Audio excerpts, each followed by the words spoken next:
All right, I think we're ready to get started. Thank you so much to everybody for attending today's presentation on telemedicine during today's times. During this current crisis, many healthcare providers are utilizing telemedicine options for the first time. And even if you're experienced in using telemedicine, many of the rules and regulations have been waived or modified. So this is certainly a very timely topic for all of our healthcare providers across the state. My name is Wes Glinsman. I'm the Executive Director for the Oklahoma State Medical Association.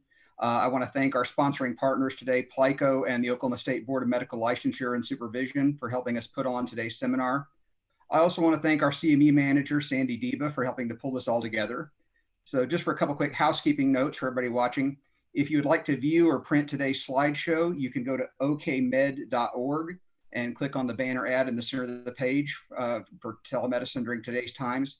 That's also where you can go to find instructions for getting your CME credit.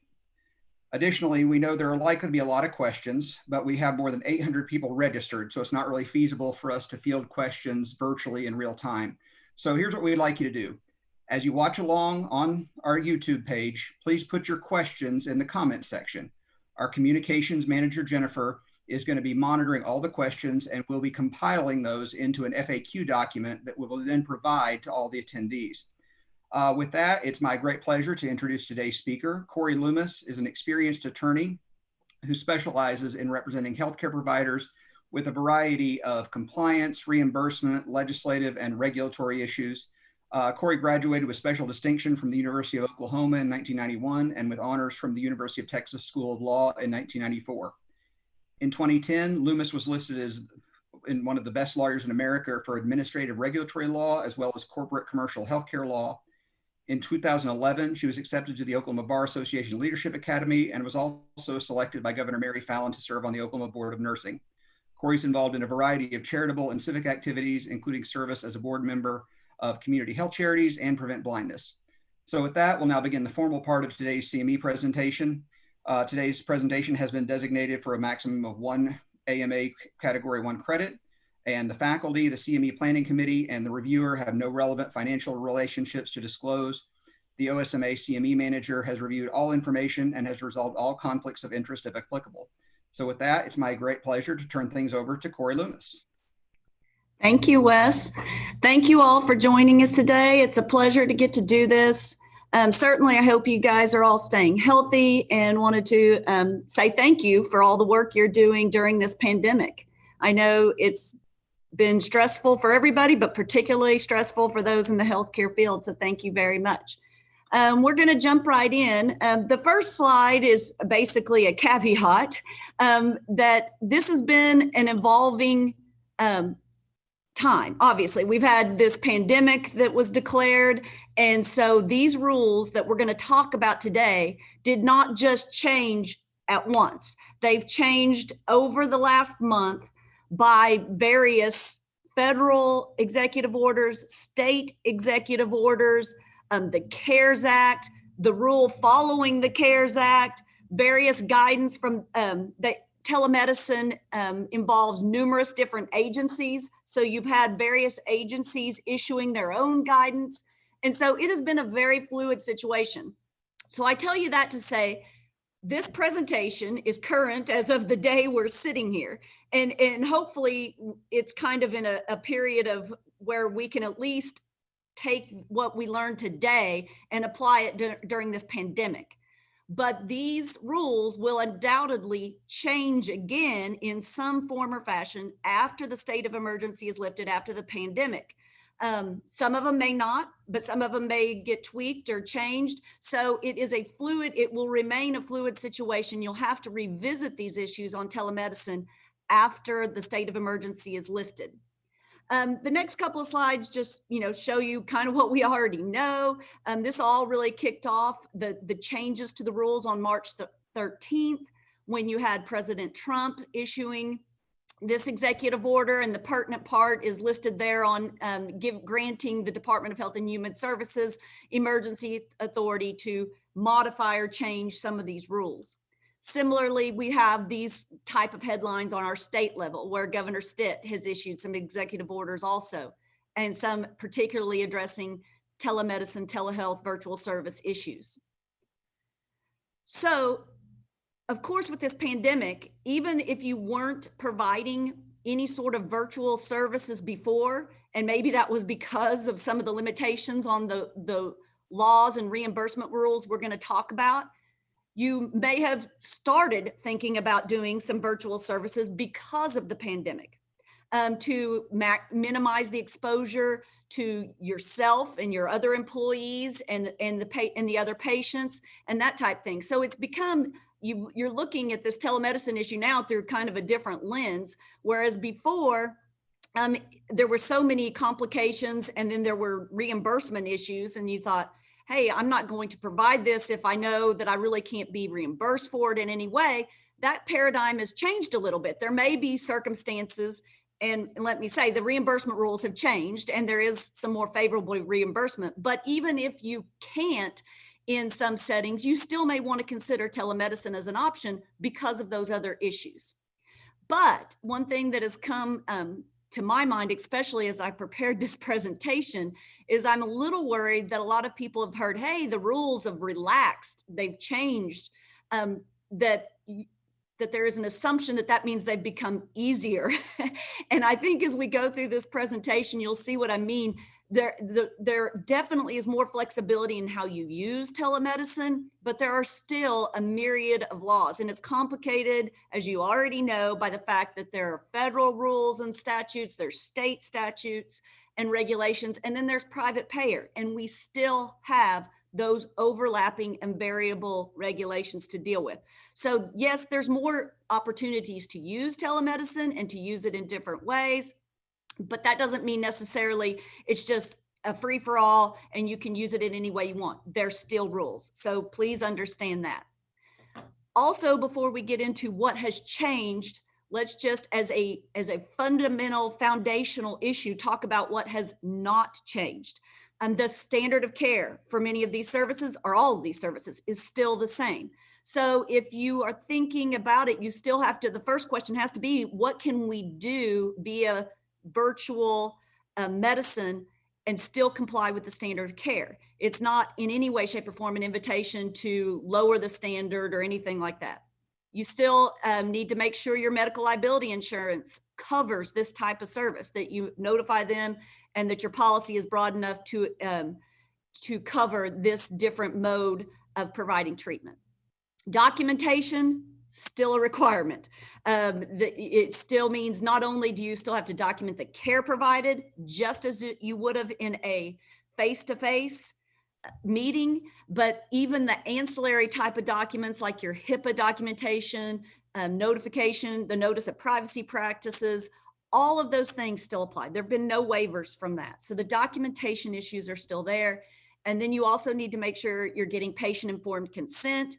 And we'll talk about this a little bit more in detail, but those consent issues will have changed because of telemedicine. If you're using telemedicine, you will need to notify them of the risk of using some sort of virtual technology that may be susceptible to hacking or something like that. So those requirements will have changed a little bit. All right, we've kind of alluded to, there's really two, when we're looking at telemedicine issues, you've got to remember there's really two buckets of issues that you have to consider, or two fundamental issues. The first is, can you provide the service? Will the laws and regulations permit you to do that? And can you provide those consistent with the standard of care?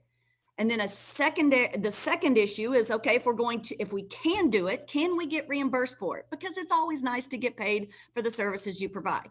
Like I already said, there may be circumstances now where you say, I'm going to do this anyway, even if I can't get reimbursed, because I want to make sure the patients are cared for during the pandemic and that they come back to me after it's over. But of course, when you can get paid for it, you want to get paid for it, you're entitled to that reimbursement. And like I said, a good part of this presentation will be focusing on the reimbursement rules. First, let's go over just some of the first issues of can you provide it and what has changed in regard to that.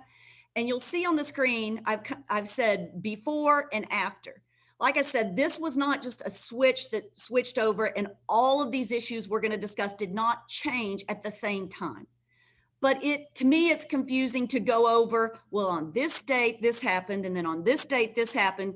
I am just taking this, after March 30th, when the interim final rule, that's what IFR stands for, after the CARES Act, kind of where are we after that point? I am not going to get bogged down in the details. Well, this was agency guidance. This was this rule, because frankly, who cares? I know you just want to know what the rule is now, unless it makes a specific difference. And then I might reference a specific rule.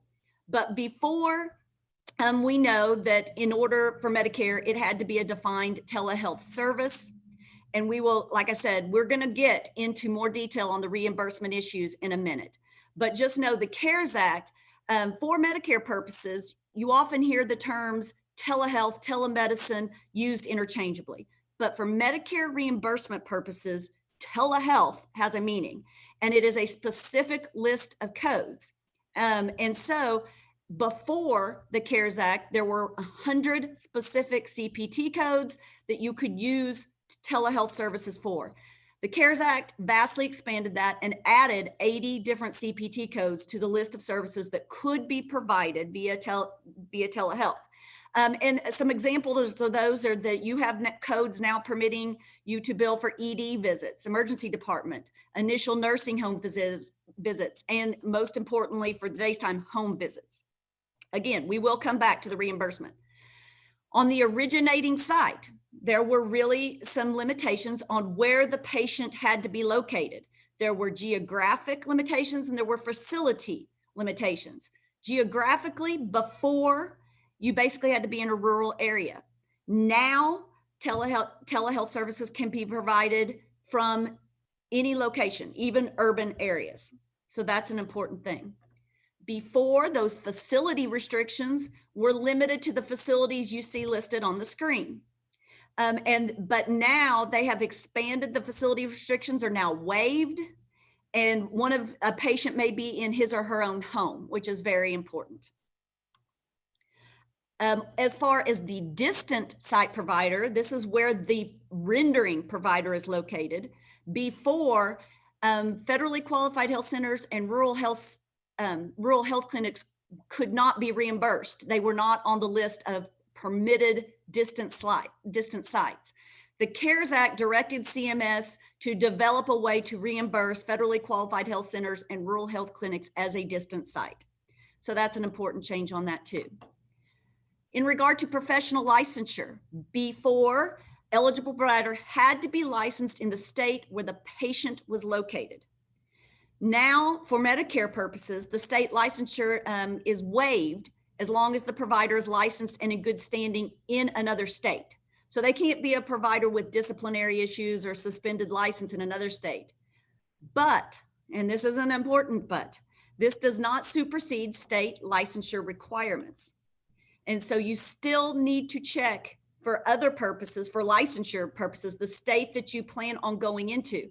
For the purposes of this presentation, a vast majority of you, obviously, you became aware of this through the Medical Licensure Board or the OSMA. So you're Oklahoma providers and you have Oklahoma patients. So that may not be a really huge issue, but know that if you're on the border and if your patients travel to you and you're going to use telemedicine, you still need to check that. You need to check the state that that your patients are located to verify they have also waived or they're under the compact or something like that. Okay. On the physician or the provider-patient relationship, before this, we had a requirement that you had to have had a face-to-face encounter with that patient in order to use telehealth or virtual services during the past 3-year period. Now that is largely waived for specific defined telehealth services, and now for even what is categorized as an e-visit or virtual check-in. So you can establish the patient-provider relationship through these mechanisms now, except in prescribing, and we're going to get to that in a minute. Is regard to the technology, those telehealth codes that we mentioned before, the specific 180 codes, before they had to be real time and it had to be audio visual or designated store forward. Now, for certain services, virtual services, you can use audio only, but it has to be, it will not be those telehealth codes that are on the 180 list. They will be coded differently. They will not be coded as a face-to-face visit. Again, we're going to go over that in more detail in just a minute.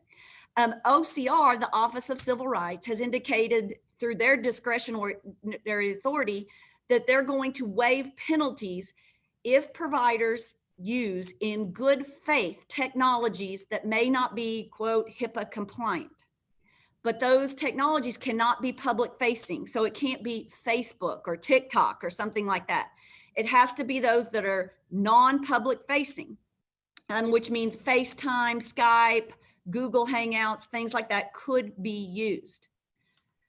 But notice there was the word in there, in highlighted, that said in good faith.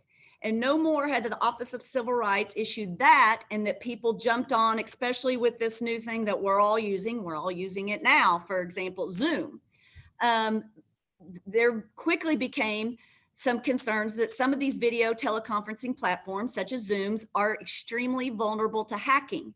And you had the FBI noticed an immediate increase in reports of virtual platform hijacking, which is now, there's a new term for that called Zoom bombing, where people were noticing there was unauthorized or unwelcome participants in their Zoom session. People were projecting like pornography over the screen and things like that. Now, since that has happened, I keep seeing updates and stories that Zoom has some more security features added. But it also depends on what level of Zoom you're using. If you're using kind of the basic model, it may not have those features. So you need to look at what platform you're using and implement whatever security features they have, or very clearly notify the patient and get complete informed consent that you know what platform, that they've waived it, that they realize. So there's still issues regarding that. The next slide is another link to a headline I just saw last week, where Facebook and LinkedIn are being sued because they're eavesdropping on Zoom users. So we'll have to watch that as well. But a couple of headlines have popped up about that, about the problems with the security issues tied to these virtual platforms. So just understand what you're using. Know that they may not be appropriate, especially if you're doing very confidential behavioral health, psychology. Maybe these aren't the way to go anymore. And you just have to weigh the risk, discuss them with the patient, and do that. Also know that this may be an area that's very likely not to stay like this after the pandemic is over, that they will, in this area, likely revert to, hey, you need to use a HIPAA compliant. So even if you're using one of these now because you had to do something quickly and you didn't have time to go out and contract with a new platform provider and get a business associate agreement and get it loaded or whatever, you're using this interim. For the future, you may want to be planning on and contacting one of those other providers. And Wes, I don't think, mentioned it, so I will, and he may want to come back on at the end and mention it. But the OSMA actually does have a virtual technology. I'm looking for the right thing with, and we were debating how to pronounce it because it was named something else and now they've been acquired. It's called something. Medicaid Connect. They're correcting me over the line, but it used to be, if you looked at it before, it was just for texting in a HIPAA compliant manner, but it's been acquired by another company and now you can use it for some of these virtual visits. It is HIPAA compliant and the OSMA provides it at no cost to members. So if you have not looked at that, Jennifer, I'm looking at her off screen. It's on the OSMA website, but they're also probably going to add the link to the COVID page so you can get there easily. She's nodding that is true. Here are some other resources on the technology issues. The AMA, the American Medical Association, and the Hospital Association, the American Hospital Association, have released this joint guidance, and there's links there that you can go to and get more information on various services that are HIPAA compliant, that are not, and some things, even if you're using a non-HIPAA compliant virtual service right now because of the pandemic, some security things that you might want to do to at least minimize the risk of hacking or disclosure. Because on that, let me say one more thing about HIPAA. All of the other HIPAA requirements are still in effect, and you need to still do the minimum necessary. You still need to give them a notice of privacy practices. All of the other rules applicable to just an office visit are still in effect. So understand that. Okay, prescribing. This is a very important issue, and there is a difference between federal and state. So make sure you look at this, especially if you're prescribing opioids or thinking about doing that via a telemedicine platform. Before, the Ryan-Haidt Act, Online Pharmacy Consumer Protection Act, required a practitioner to perform at least one in-person medical examination of a patient prior to prescribing that patient with a controlled substance. Now, after the pandemic was declared, the DEA, the Federal Drug Enforcement Agency, has invoked its emergency authority to permit temporary waiver of the in-person examination requirement for prescribing controlled substances to new patients, as long as, also in bold, obviously there's a legitimate purpose, and there is audio-visual real-time two-way interactive communication. So you cannot use a phone-only or portal-only method for prescribing a controlled substance. That's the federal rule, though. The state rule is still more restrictive in Oklahoma. This is the executive order issued by Governor Stitt. It is in italics because this is the exact language from that executive order. It says telemedicine shall be used to the maximum potential and shall be allowed for non-established patients for the purpose of the COVID-19 response. The pre-existing patient relationship requirement for telemedicine, as required by 59 OS 478.1, only applies to the prescribing of opioids and other controlled dangerous substances. And it references the statute again. That statute already allows the physician to see patients using telemedicine without the prior establishment of the physician-patient relationship. But nothing in this order shall waive 59 OS 478.1C for the purpose of prescribing opioids and other controlled dangerous substances referenced therein. And in case you're wondering, what does that subsection C say? This is the exact language from the statute. It says telemedicine encounters involving store and forward technologies in this state shall not be used to establish a valid physician-patient relationship for the purpose of prescribing opioids, synthetic opiates, blah, blah, blah, blah, blah, benzos, all of that. So in Oklahoma, the rule is still you have to have a face-to-face encounter for that. All right. So now we get to reimbursement issues, which I'm told by Wes is like the question he's getting the most is, okay, if we can do this, how in the world, what rules are there and how do we get reimbursed for it? And of course, I see headlines like this that say doctors are struggling to get paid for telehealth visits, and it's a real issue. So let's go over some of the rules. Like I alluded to before, for Medicare, telehealth services is the term, and it refers to specifically those list of services that have a specific CPT code designated. That list is now up to 180 services. There are 180 CPT codes that can be used for those defined telehealth services. There is a link right here to a fact sheet with some frequently asked questions on the CMS about those telehealth services. I also want to tell you right now, if you haven't already, for this discussion, on the link on the website where the materials are, there is also a link to this, if you can see it. I'm putting it up here. It says Telemedicine Billing Tips. This is a very helpful guide. It was put together by the Texas Medical Association. The OSMA has permission to use it. For me, especially if you're a visual learner, it's very helpful to see how it's laid out there and help make sense of this morass of billing issues. So you might want to get that out as we're going through this, and especially look at it afterwards to help you narrow it down to focus on the issues. But for telehealth services, those 180 codes, you still have to be an eligible provider, which physicians are. You can use it for new and established patients now, but note the bolded language. For those telehealth services, the provider must still use audio and video telecommunications in real time. Because, and the way that I think about it is those telehealth services, you providing them and they are reimbursed at a rate that is the same as if you saw them in person. So they're reimbursed at a little bit higher rate or a higher rate than the other services we're going to talk about next. Beginning in 2019, really even before the pandemic, Medicare had begun reimbursing for 2 other types of electronic visits that are not telehealth visits. They're not under those codes. Separate codes apply. And they refer to those visits as virtual check-ins and e-visits. And as you can imagine, the codes for those are different and they will reimburse at a lower rate because of the different technology being used. But you can use them now. You can use them for established and new patients. The virtual check-ins can be by telephone, audio only, and e-visits are basically those things that you're doing through your electronic health record that a lot of systems have, health systems have, and through a portal. But again, the different codes will be used, and they're not those defined 180 telehealth codes, and the reimbursement will be less.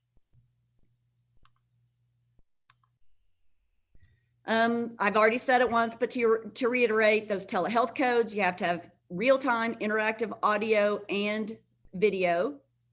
And telephone only services, you got to use the different codes.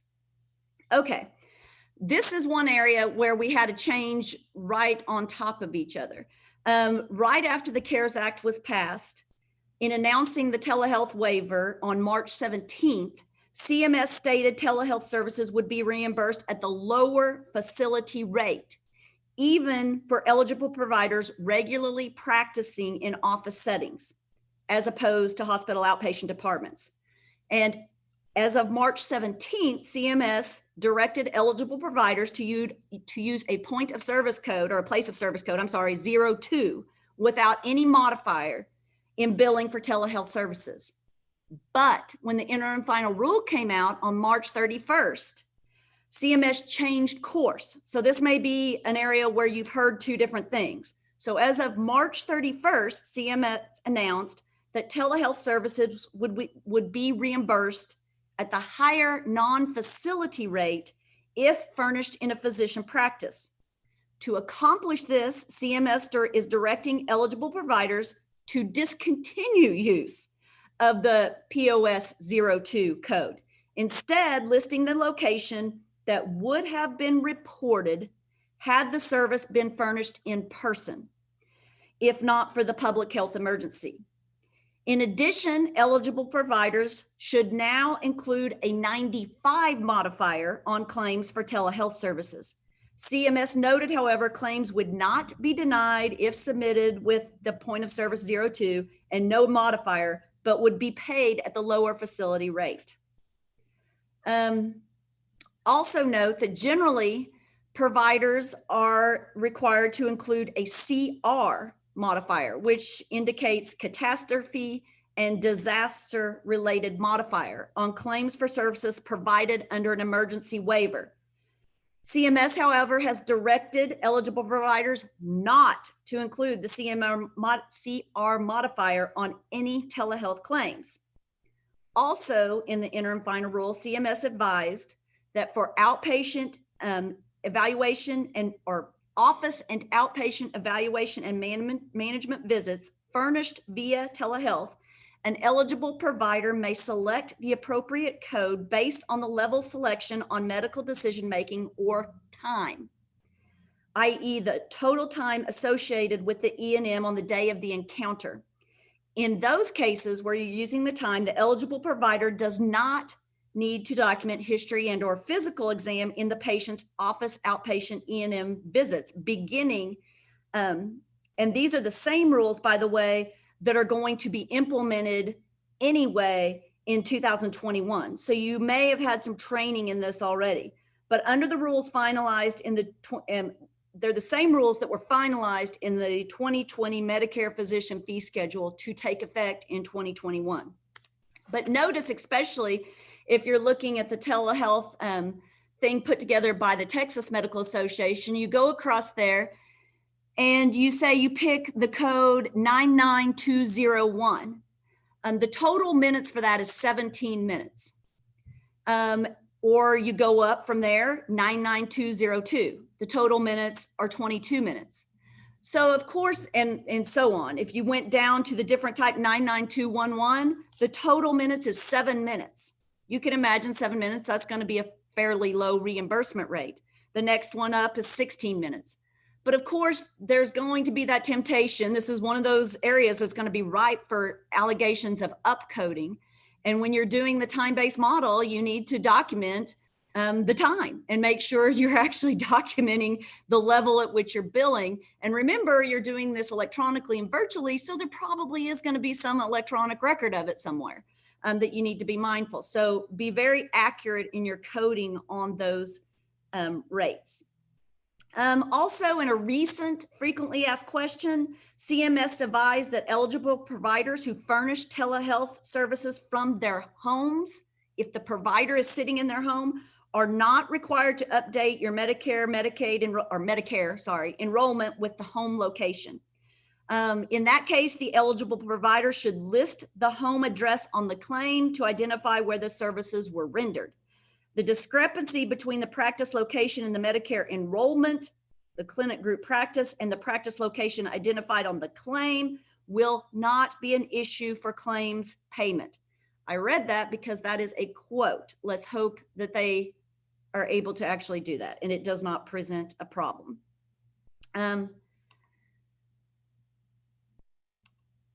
Okay, so going on to Medicaid. Medicaid has also here in Oklahoma expanded the use of telemedicine. They announced it on their global announcement site. This is the actual quote. That's why it's in italics again, that the Oklahoma Healthcare Authority is allowing expanded use of telehealth beginning March 16th through April 30th, which is coming up. I would anticipate that would probably be extended for services that can be safely provided via secure telehealth communication devices for all Sooner Care members. So they're keeping a security element in the rule. The Healthcare Authority will assess the status of the situation toward the end of April, so we'll have to watch for an announcement to come out. However, note that it specifically says providers will continue to meet the requirements of the Oklahoma Administrative Code, the regulation that's always been in place. And then you go on and it lists the codes that you may use for billing. This, then they go on, this is further on down. They want you to have internal policies and procedures to cover the use and how you're going to use it. And that's it's also important for Medicare to, and we'll discuss that a little bit more later. Now, a recent change, notice this was just announced on the 15th. So just last week, they have provided that well child visits can be made via telehealth. And they've listed the provider types by those codes. Hopefully you know what, if your code is listed. And it says effective immediately and for only so long as the national emergency exists, the Healthcare Authority will allow well child visits to be delivered via telehealth for children age 2 or older. The Healthcare Authority believes telehealth well child visits for children younger than 2 are not appropriate and would require an in-person visit. Providers will continue to meet those same requirements in delivering the services. So that just came out on the 15th. If you need more information, here are some links and to watch and make sure that the Healthcare Authority does extend it here at the end of April. Look to that Globals link for updated information. Also, they have done some virtual webinars and they're available to rewatch. One of them is for physicians. So if you have specific billing questions on Medicaid, you may want to watch that video. They're broken down by types of provider and they are available just to watch on demand at that next link. So then we go to private payers. And this is the crux of the issue that still continues to be such a complicating factor, is there is no required private payers. Medicare and Medicaid are not required to all follow the same rules. And although there has been some movement in that direction and maybe the codes are largely the same, there's still a lot of variability on coverage. One question that the OSMA Wes asked me very first off when this pandemic arose was, don't we have a statute in Oklahoma that says private payers have to pay for telehealth services? Here is the statute site. We do have a statute addressing the issue. It just doesn't go as far as we would probably like. It says the Oklahoma statute is 36 OS 6803, and it provides that third-party payers shall not require person-to-person contact between a healthcare practitioner and a patient. However, the statute does not expressly require any specific level of reimbursement. So it says you have to permit this, but it doesn't say at what level you have to pay for it, which is the crux of the issue. And complicating that is that employer-sponsored plans, you may have the big insurers, they certainly have relaxed. You've seen a lot of announcements where they're saying if it's COVID-related treatment, telehealth, they will waive copays and deductibles. And the private payers certainly have made inroads in facilitating telehealth services.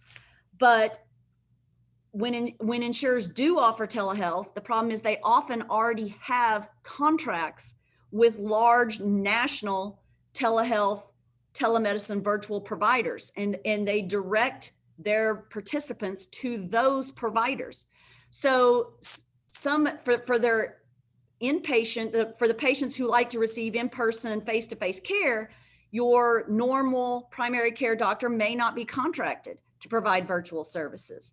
And you have to understand that they still may have no mechanism to do audio only. Oops, sorry, reached for the wrong thing. For example, illustrating this point, this is a quote from one of the major private insurer websites here in Oklahoma.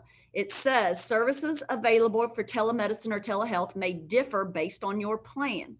And it just directs participants, please call the number on your member ID card if you have question. Note, these benefits may differ if you're covered through your employer's self-funded plan. So this, unfortunately, is still an area where you're often going to have to pick up the phone and call the private carrier to determine what exactly their rules are. The American Medical Association has tried to compile on their website some links and kind of what the status is for various private payers, but even a national organization has an almost impossible task trying to drill down even on every state locally what they're doing. Plus, like you said, a lot of people are self-insured. The big private insurance companies may be administering a plan, but they're administering it for a private employer who is determining the coverage and terms, and they just may not cover it. So that is one area with your private patients that you still have to evaluate. Do I want to do it a telehealth visit or a phone call and realize I may not get paid? But I'm doing it because I want this patient to come back after the pandemic is lifted, not start going to one of the national providers to come back to me as their primary care or whatever, or simply because I want to protect my staff and others or this patient from coming in and getting out of their house. So it's a decision you'll have to make on that. So as you're implementing this, you have to go through, some questions and ask yourself this, where do we want to use telemedicine? What states? And consider those licensure issues, because you may still have to check the state that your patients are in if they're not in Oklahoma. You need to ask yourself, why are we wanting to use this? Is it now primarily for the reimbursement, or is it we have a dual purpose now of, even if we're not going to get paid in every circumstance, we want to do it to maintain the relationship with our patients, to facilitate the isolating and social distancing requirements to protect our own employees. Do we want to do it to ease the burden on the emergency departments and the hospitals? So, and, be looking at this. Is this something you're just doing right now because the pandemic exists? Or do you want to implement this going forward? And if you do, you need to realize you need to plan for that too, so that there will be continuity and no interruption, especially if your patients are getting used to this, which many of them are. Third, what specific services will be provided virtually? You need to take that hard look at and use your judgment on, well, what can we do and still meet the standard of care? And then you need to think through, how are we going to implement this in our practice, especially if you have mid-levels or medical assistants. What is everybody's role going to be? How do we get patients scheduled for this? How do we notify them that it's going to be virtual? How do we get their informed consent? On informed consent, you're used to handing them a piece of paper that they read in the waiting room and fill out. That may not be possible if you're doing a virtual service, particularly if you're using one of the, impromptu platforms like Zoom or something like that, that doesn't have a document sharing feature or something. So most of the time you're going to have to develop a process for verbal consent. Like, here is our script, here is our form. Who's going to be reading that to the patient and getting their consent? And how are you going to document that you went over all those points? And like I said, on informed consent, experts recommend, I'm certainly recommending that you make sure that one of the things you're now addressing is the mode by which you're communicating, and that this is a virtual encounter. It has security risk. Does the patient is aware of that? Well, do they consent to it? And you need to think also through that with this added use, you guys are experiencing the same things probably at your home. If you have young adults living with you, it's like the bandwidth is slowed down. How do we make our internet work faster? Everything is slowed down. So you may get thrown off. You may be in the middle of your consultation or your examination of a patient, and you get kicked off. What is the process for that? And have you notified the patient in advance? We will call you when we can reconnect. You should call us. Hey, if it's an emergency, call the emergency department. Those same type things you have to think through in advance. Then you have to think through the prescribing issue, especially with opioids, narcotics, controlled substances, how you're going to facilitate that. And if you're a behavioral health provider, there are